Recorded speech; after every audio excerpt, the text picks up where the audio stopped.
Hello. I would like to make this episode be about the importance of safety when it comes to your bone health. So if you have a diagnosis of osteoporosis or osteopenia, you want to do all that you can to improve your balance, your posture, build strong muscles and strong bones, right? That is the goal for fracture prevention. What I am noticing is so many injuries are happening because I think that the narrative right now and the information out there is causing a lot of women to do things way too quickly or more intensely than they should, and they are getting injured. And once you get injured, you're out of the game of doing anything. So let's discuss safety when it comes to building your muscles and building your bones.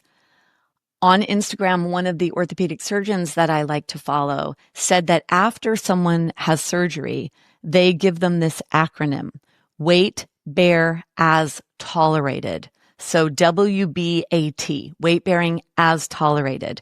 You have to figure out yourself what's appropriate for your body. Now, I know when I had my hip replacement in 2017, bending my knees and putting my feet up in my bed, my hip would fall to the side because that joint was so loose and it wasn't communicating yet. I know that when I wanted to build my strength up in that leg, if I laid my leg flat, straight out on a bed, I couldn't lift my leg up off of the bed because I didn't have the muscle strength. So every single day I would do something. I would lay in bed and lift my leg up, or even start from a bent knee position, which was not as much weight to lift up. And I would slowly do that. Then I would stand up and maybe start to lift my leg. Or I would, in my classes, I was still teaching classes. I would modify when I was in my classes, but every single day I was so aware of what I was doing. Because I had an injury, because I had a collapsed hip for so long, because I was sidelined for so long in my life, I developed this inner intelligence of what's appropriate to do and to not do. So the weight bearing as tolerated, that's an inner intelligence you develop. When you get diagnosed with osteoporosis or osteopenia, you want so badly to be strong. And the messaging is this: stronger muscles leads to stronger bones. The messaging now is lift heavy weights. And there was a study done. It used to be believed that if you had osteoporosis, that was a weaker spine and that you couldn't challenge the bones that were osteoporotic. So there was a fear of lifting or doing anything too heavy, which actually is not right. And what would happen is if you don't use it, you lose it. So if you feel fragile and weak and you do less, then you're actually not going to be building strength in your body. So this study was done, and it was done in a really small group, something in the hundreds, low hundreds. Half the group did heavy weights, the other half didn't. And the half that did the heavy weights were highly monitored by a team of exercise specialists to make sure that they were doing it safely and in proper form. Not everybody has that level of monitoring when they're doing heavy weights. In this study, they did. And the outcome was lift heavy because you can and it's safe. And then programs develop around that. And then there's group programs where one specialist, a physical therapist, is monitoring a group. So I'm actually meeting the women that are in those groups. Now, I'm sure plenty of women are receiving benefit, and I have friends that are doing that, and they are receiving benefit. I meet the women who are injured. I meet the women who go to a program and within a 3-month period are squatting very, very heavy weights. And is it too much too soon? Are they prepared when they're doing the movement? So did they lubricate their body? Are they hydrated? Did they sleep well the night before? Do they have excessive stress in their body, inflammation in their body? Is their body managing toxicity? Well, if you don't know to think of that and you go in to challenge your body and stress your body out by lifting heavy weights, your body might not be receptive for it, might not be ready for it. And so it's not, instead of thinking, I need to lift heavy weights because I want bigger muscles and I want stronger bones, even if that is your goal, what are all the ways you can make that safe? So if you are going to start lifting heavy weights, do it with someone that is trained, especially someone that's trained in bone health or working with women, and learn proper function, proper form, and appropriately start to add weights. So that's going to cost you money. It's going to cost you money to find someone that's very skilled, that knows what they're doing, and that has this training. Yet if you're going to lift heavy weights, it's worth it. It's worth it to spend some money initially to get the training you need to stay safe when you're going to do this. So that's one thing. And then what I'm going to recommend and suggest is that what's happening on the other layers of you, so that when you add the stress of weights, that your body can handle it without getting injured. Are you hydrated? One of the most important things is hydration. So drinking enough water, eating enough wet foods, at least 8 glasses of water and wet foods, and not contributing to dehydration by drinking caffeinated beverages. So if you're drinking coffee or things with caffeine in them, you're going to be taking away some of that hydration. So if you think about beef jerky or think about a juicy steak, if you bend beef jerky, it frays. If you bend a steak, it bends. So keep your tissues hydrated. Make sure you're getting enough sleep so that all the regeneration that needs to take place in your body can be optimized for laying down more bone tissue, more muscle tissue safely. Have the right nutrition in your body to build muscles, to build bones, the amino acids from protein, the vitamins, the minerals. Make sure that you have that, an adequate amount of nutrition. And you want to make sure you don't have a lot of inflammation in your body, in your gut. So diet plays a huge role. Not eating triggering inflammatory foods is going to be an important aspect of that. So making sure your diet is nice and clean, you're hydrated, you're sleeping well, you're managing stress so that this doesn't become an extra stressor, because the body will prioritize safety, and the hormones of stress are actually bone dissolving hormones. So if we have excessive cortisol in our body, which is the main stress hormone, that actually dissolves bones.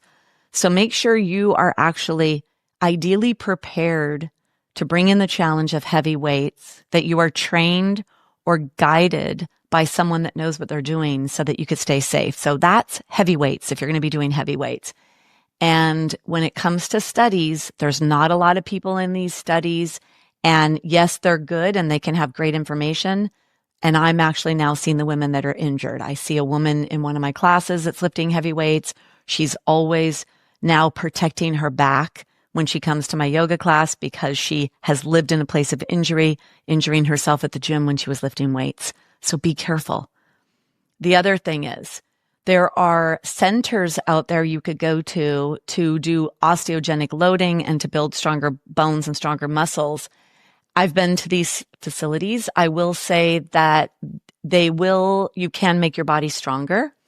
And I'm also meeting people that are injured. So just recently I had a call with a woman that was doing this one exercise where you hold onto a bar and you create this axial or spinal loading.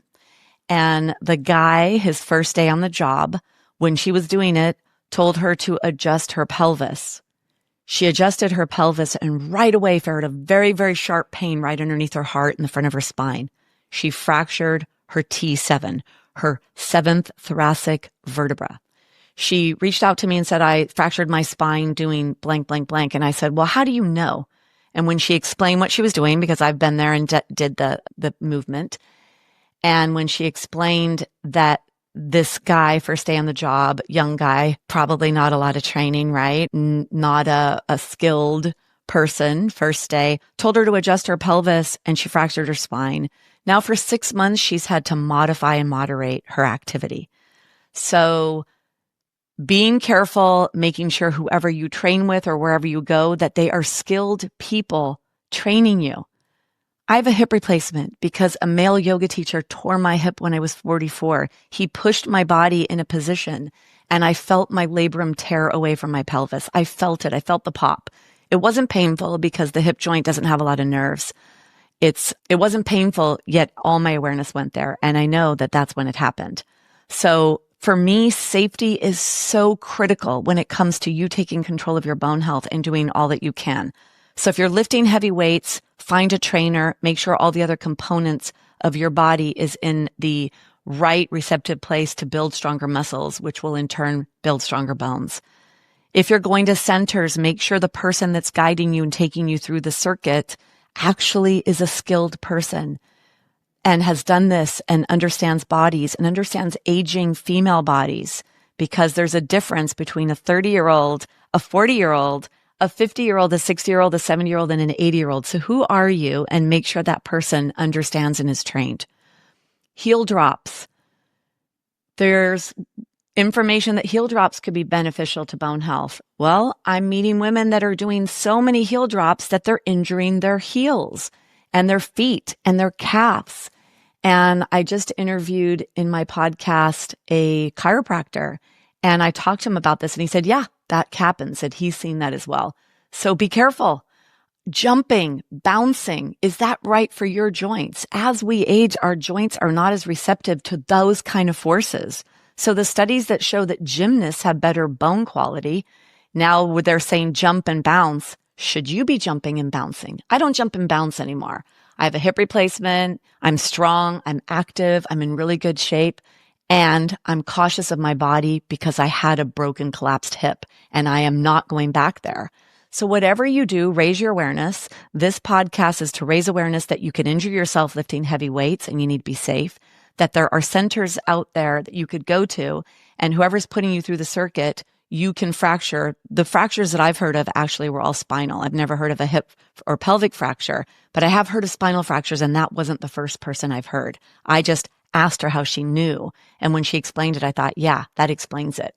The other people, 2 other women that told me they've had or spine fractures from the center, I didn't actually inquire deeper. I want to also say that when the woman that got the spinal fracture called the owner of the facility, he said to her, wow, we've had this happen 7 times in 7 years. You know, as if it was a good thing. Wow, well, we've been open for 7 years. We've only had this happen 7 times. So I'm not saying not to do these things. I'm saying to do them safely and with a trained person. For me, yoga is the ideal, yoga therapy and you've got to also be with a trained yoga therapist or yoga teacher, because you need to be guided safely. And that's important as well. So whatever it is you do, stay safe and know that, yes, you can improve your balance. Yes, you can improve your strength. Yes, you can improve your posture. Yes, you can build stronger muscles and stronger bones. And that if you do it slow and safe, you're actually going to develop a stronger mind and feel more confident, which is then going to allow you to do more and more. So the message of this podcast is, do whatever you're going to do safely. Work with a trained professional, especially someone that is specialized in women's health or in osteoporosis and osteopenia and bone health. So ask the person, who are they? You know, is a younger 20-year-old, 30-year-old? Have they worked with a lot of women that have osteoporosis or osteopenia? I would definitely make sure that whoever you work with knows what they're doing. Don't do what I did. At 44, a male yoga teacher in his 30s tore my hip joint, and I had to have a hip replacement 7 years later after that injury. So this is why I'm raising awareness. I don't want you to get injured. I want you to safely and strongly build your muscles and bones, because you can, and I know you can. Thanks for listening. If you like what you're hearing or you have a story to share, please reach out to me. Email me at support@debbierobinson.com. I would love to hear your story, because the more stories I hear, the more information I share, the safer we could stay as a community of women aging healthy, strong, and safe. Thank you for listening, and share this with a friend if there's someone that needs to hear this. Thanks for joining me on Stronger Bones Lifestyle. Are you ready to take charge of your future? For show notes, resources, and information on my programs, please visit DebbieRobinson.com. If today's episode empowered you, be sure to subscribe, leave a review, and share it with someone who needs it. Together, we're building stronger bones and stronger lives. Take care, and I'll see you in the next episode.